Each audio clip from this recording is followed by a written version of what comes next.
ओणम कौन यह कौन पे सेलिब्रेट हुए फर्स्ट तो ओणम कौन ओणम हूँ गोटे फेस्टिवल आउ फेस्टिवलटा केरला सेलिब्रेट हुए केरलार फेमस फेस्टिवल कहुए आउ ये फेस्टिवलटा ये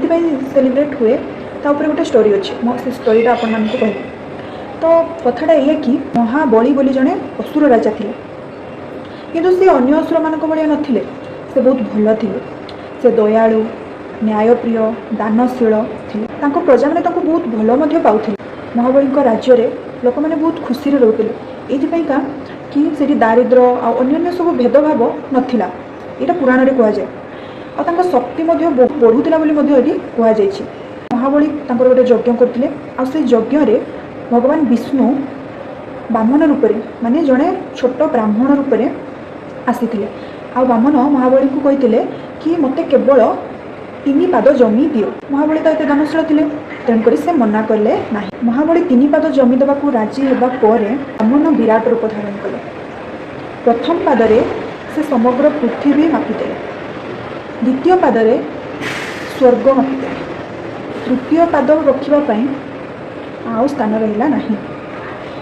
से बुझीगले महाबली ये कौन से साधारण मनीष नुहति से मुंड नुआई तृतीय पाद मो मुंड ऊपर रखतु बोली कहले क्या ना भगवान विष्णु को बामन मुंड ऊपर तृतीय पाद रखिले एवं महाबली को पाताल लोक को पठे महाबली निज प्रजा प्रति बहुत भल पाइबा था से निज राज्य आ प्रजा मान छाड़ी जीवार दुखित थे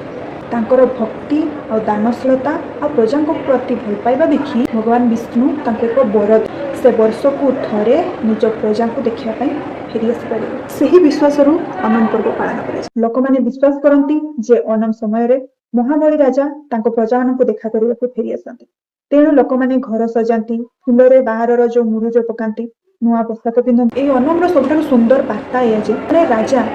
निज प्रजा हृदय सब बेले बंची रहे आपको ये वीडियोटा भल लगे लाइक करेंगे शेयर करेंगे